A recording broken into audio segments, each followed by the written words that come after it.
Commissionerate system एक ऐसी प्रणाली जिसके बारे में लगातार इंदौर और भोपाल में काफ़ी बातें की जा रही हैं। रिसेंटली इंदौर टॉक ने इस पर एक न्यूज़ टॉक भी किया था, जिसके बाद इंदौर में कई लोगों ने हमें कमेंट करके कहा कि एमजे सर से डायरेक्ट इस प्रणाली को और बेहतर तरीके से समझे। और इसलिए आज के इन्फो अनप्लग्ड में हम बात करेंगे मनमोहन जोशी सर से, जानेंगे कि क्या है ये पुलिस कमिश्नरी प्रणाली, इसके क्या फायदे जनता को मिलेंगे। मैं हूं मनस्वी और आप देख रहे हैं info unplugged only on Indore talk.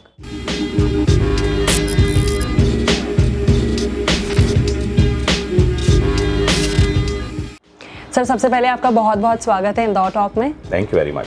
Sir, हमें काफ़ी सारे कमेंट्स आ रहे थे कि हम पुलिस कमिश्नरेट सिस्टम के बारे में आपसे बेहतर समझें, और इसलिए मैं सबसे पहले आपसे सवाल पूछना चाहूँगी कि आखिर किसी भी सिटी को इस सिस्टम की ज़रूरत कब और क्यों पड़ती है।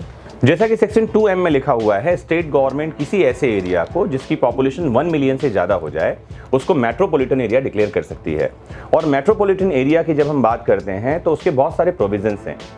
इस बात को लेकर के हम चलते हैं सेक्शन 20 सीआरपीसी में। तो सेक्शन 20 सीआरपीसी में लिखा है, स्टेट गवर्नमेंट को एक पावर दे रखी है कि स्टेट गवर्नमेंट एग्जीक्यूटिव मजिस्ट्रेट के जो पावर होते हैं, सेक्शन 20 सब सेक्शन 5 ये कहता है कि पुलिस कमिश्नर को वो पावर दे सकती है। अब बात करते हैं एग्जीक्यूटिव मजिस्ट्रेट के पावर क्या होते हैं। एग्जीक्यूटिव मजिस्ट्रेट के पावर होते हैं जो पहले कलेक्टर को दे दिए जाते थे। कलेक्टर क्या करता है, लॉ एंड ऑर्डर को मेंटेन करने के लिए कुछ शक्तियों का उपयोग करता है, जिसमें इंपॉर्टेंट सेक्शन है सेक्शन 133 सीआरपीसी, 144 सीआरपीसी, और 133 से 144 तक सारे ही पावर एग्जीक्यूटिव मजिस्ट्रेट के पास हैं। लॉ एंड ऑर्डर को मेंटेन करने के लिए 129, 130, 131, 132, 133 के पावर्स भी एग्जीक्यूटिव मजिस्ट्रेट के पास होते हैं। Apart from that section 174 CrPC में इंक्वेस्ट, मतलब अगर किसी की असामयिक मृत्यु हो जाती है, जिसे कहा जाता है अननेचुरल डेथ, उस अननेचुरल डेथ के कॉज का पता करने के लिए भी एग्जीक्यूटिव मजिस्ट्रेट इंक्वेस्ट कर सकता है। तो हमारी सीआरपीसी एग्जीक्यूटिव मजिस्ट्रेट को बहुत सारे पावर्स देती है और एग्जीक्यूटिव मजिस्ट्रेट का खुद का एक कोर्ट होता है। पब्लिक न्यूसेंस के मामले में एग्जीक्यूटिव मजिस्ट्रेट को पावर्स होते हैं। पब्लिक न्यूसेंस क्या है, जैसे मान लेते हैं कि किसी को रैली निकालनी है, इससे लोगों को आने जाने में बाधा होगी, या किसी को समझ लीजिए लिकर दारू की दुकान कहीं खोल दी गई, उससे आम आसपास के लोगों को प्रॉब्लम होगी, या जैसे पार्किंग नॉन पार्किंग एरिया में कर देते हैं, तो ऐसी प्रॉब्लम्स को ठीक करने की पावर एग्जीक्यूटिव मजिस्ट्रेट को दी गई है सेक्शन 133 सीआरपीसी में। ये सारी की सारी पावर स्टेट गवर्नमेंट जब निकाल करके कमिश्नर ऑफ पुलिस को दे देती है या पुलिस प्रणाली को दे देती है, हम कहते हैं पावर शिफ्ट हो गया, और एग्जीक्यूटिव मजिस्ट्रेट के पावर किसको मिल जाते हैं, पुलिस को मिल जाते हैं। इसे ही कहा जाता है कमिश्नरी सिस्टम या कमिश्नरी प्रणाली। तो सर, क्या ऐसे में डिस्ट्रिक्ट मजिस्ट्रेट जो होते हैं वो पूरी तरह से पावरलेस हो जाते हैं, उनके सारे पावर्स क्या कमिश्नर के पास शिफ्ट हो जाते हैं? अब इस बात को ठीक से समझने की ज़रूरत है। जब हम कहते हैं डीएम या डिस्ट्रिक्ट मजिस्ट्रेट और एसडीएम या सब डिविजनल मजिस्ट्रेट, तो ये दोनों ही पावर्स होते हैं। एसडीएम का भी पावर है और डीएम का भी पावर है। ये कन्फर किया जाता है स्टेट गवर्नमेंट द्वारा कलेक्टर या जॉइंट कलेक्टर या डेप्यूटी कलेक्टर पर। ध्यान से समझने की ज़रूरत है कि जब हम joint collector, deputy collector, collector शब्द की बात करते हैं, तो ये पोस्ट होते हैं जो एमपी लैंड रेवेन्यू कोड 1959 के तहत लोगों को मिलते हैं। मतलब इस पद पर अपॉइंटमेंट होगा, नियुक्ति होगी। सीआरपीसी इन कलेक्टर या रेवेन्यू ऑफिसर्स पर पावर कन्फर करती है एग्जीक्यूटिव मजिस्ट्रेट के। एग्जीक्यूटिव मजिस्ट्रेट में सबसे ऊपर होता है डीएम, उसके सबऑर्डिनेशन में होता है एसडीएम, और उनके सबऑर्डिनेशन में होते हैं अदर एग्जीक्यूटिव मजिस्ट्रेट्स। अब जब इनके पास से पावर निकल करके कमिश्नर को चला जाता है, तो इनके पास रेवेन्यू के पावर होंगे, ये रेवेन्यू ऑफिसर्स होंगे, रेवेन्यू कोर्ट में बैठेंगे, और एक्चुअली जो इनके पास क्रिमिनल केसेस के पावर थे, जो हमने कहे, जैसे एग्जाम्पल के लिए एक बहुत बड़ा पावर होता है इनके पास में बाउंड ओवर करने का। सीआरपीसी में हम जाएं तो मैं दर्शकों को बता दूं जिन्होंने आपको रिकमेंड किया कि सर से पूछिए, मैं उन लोगों को स्पष्ट समझाऊं कि सीआरपीसी में एक चैप्टर है, चैप्टर 8, जिसका नाम है, जो चैप्टर बना ही है पब्लिक पीस एंड ट्रैंक्विलिटी को मेंटेन करने के लिए, लोक शांति को बनाए रखने के लिए। अब समझिएगा कितना खतरनाक पावर है। सेक्शन 107, 108, 109, 110, ये 4-5 सेक्शंस हैं जो एग्जीक्यूटिव मजिस्ट्रेट को पावर दे रहे थे। ये किसी भी व्यक्ति को कहीं से भी अरेस्ट कर सकते थे। और ये जो शब्द है बाउंड ओवर करना, इसका मतलब जैसे एग्जाम्पल से मैं समझाता हूँ। जैसे मान लीजिए कि कोई आदमी हैबिचुअल ऑफेंडर है, पहले 1-2 बार जेल जा चुका है, अब कल शहर में कोई बड़ा आयोजन होना है, मान लीजिए होली ही होनी है, तो उस आदमी को, जिसने अभी कोई ऑफेंस नहीं कर रखा लेकिन पहले कभी जेल जा चुका है, एग्जीक्यूटिव मजिस्ट्रेट अरेस्ट करवा सकता था। अरेस्ट करवा के अपने पास बुलवाएगा, उसको एक बॉन्ड भरने के लिए कहेगा, टर्म्स एंड कंडीशन होंगे कि भैया इस टर्म्स एंड कंडीशन को आप मानोगे। वो चाहे तो उससे जमानतदार, एक शब्द हम आम बोलचाल में यूज करते हैं, इंग्लिश में उसके लिए वर्ड है श्योरिटी, श्योरिटी मंगवाएगा कि एक आदमी को बुलवाओ जो तुम्हारी गारंटी लेगा। वो जमानत की शर्तें तय कर सकता है, और अगर ये आदमी जमानत भरने को तैयार नहीं है तो अधिकतम 3 साल के लिए उसको जेल हो सकती है। अभी उसने ऑफेंस नहीं किया, ध्यान रखिए, सबसे खतरनाक बात है उसने ऑफेंस किया नहीं है। हम आगे चलते हैं सेक्शन 109 में, किसी भी आदमी को सस्पेक्शन में, संदिग्धता के आधार पर अरेस्ट करके उसको जेल में डालने का अधिकार इनके पास में था 109 में। सेक्शन 108 कहता है कि अगर कोई आदमी सेडिशियस मैटर मतलब राजद्रोहात्मक बातें कर रहा है, देश के खिलाफ बातें कर रहा है, उसको गिरफ्तार कर सकते थे। और जो इनमें कहीं फिट नहीं आ रहा, 107 कहता है सीआरपीसी का, ऑफ एनी अदर रीजन, किसी भी कारण से उसको गिरफ्तार करवा सकते हैं। ये पावर्स एग्जीक्यूटिव मजिस्ट्रेट के पास थे, जो उनको अपने आप में बहुत पावरफुल बनाते हैं। किसी भी आदमी को कहीं से भी गिरफ्तार कर लेने के पावर। जब इनके पास ये पावर नहीं रह जाते तो ये सारे पावर कमिश्नर के पास आ जाते हैं। मतलब अब पुलिस ही कभी भी कहीं भी किसी को गिरफ्तार कर सकती है, जिसके लिए साधारण लोग चिंता जताते हैं कि पुलिस हो सकता है कि यहाँ से बेलगाम हो जाए। एग्जैक्टली मेरा नेक्स्ट क्वेश्चन इसी पे था कि यदि सारे पावर्स हमने पुलिस के हाथ में दे दिए तो ऐसे में कई बार ये माना जाता है कि अब वो ओवर पावरफुल हो गए, और ऐसे में अगर वो कुछ गलत करते हैं तो उसके बैलेंस और चेक के लिए कौन रिस्पॉन्सिबल होगा?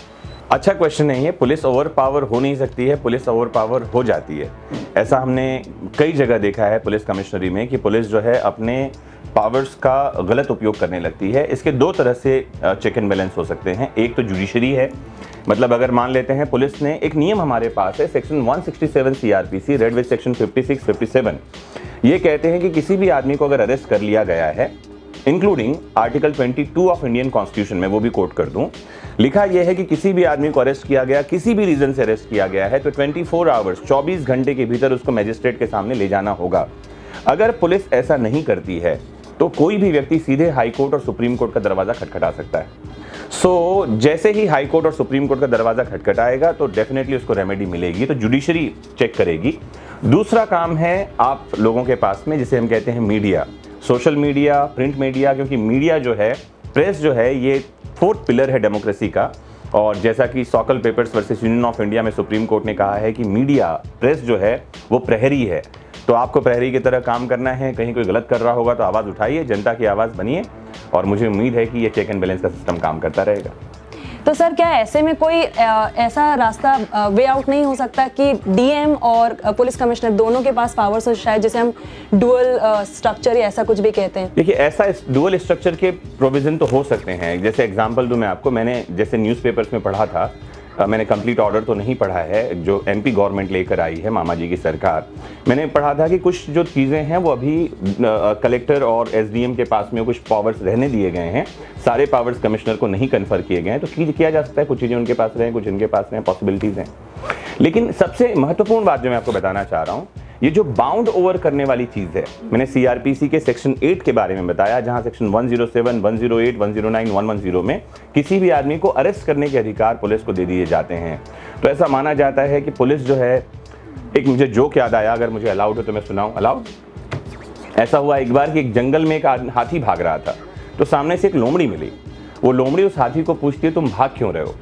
तो वो कहता है कि पुलिस जंगल में चूहे को ढूंढ रही है, जिसने चोरी की है उसके ऊपर आरोप है। तो लोमड़ी पूछता है, चूहे को ढूंढ रही हो, तुम तो हाथी हो, तुम क्यों भाग रहे हो? कहता है, अगर पुलिस ने मुझे पकड़ लिया तो ये साबित करने में जीवन चला जाएगा कि मैं हाथी हूं, चूहा नहीं हूं। ये एक छोटी सी मजाक है, छोटा सा कहानी है, लेकिन ये हमारे देश में पुलिस सिस्टम के बारे में बताता है कि किस तरह से काम किया जा रहा है।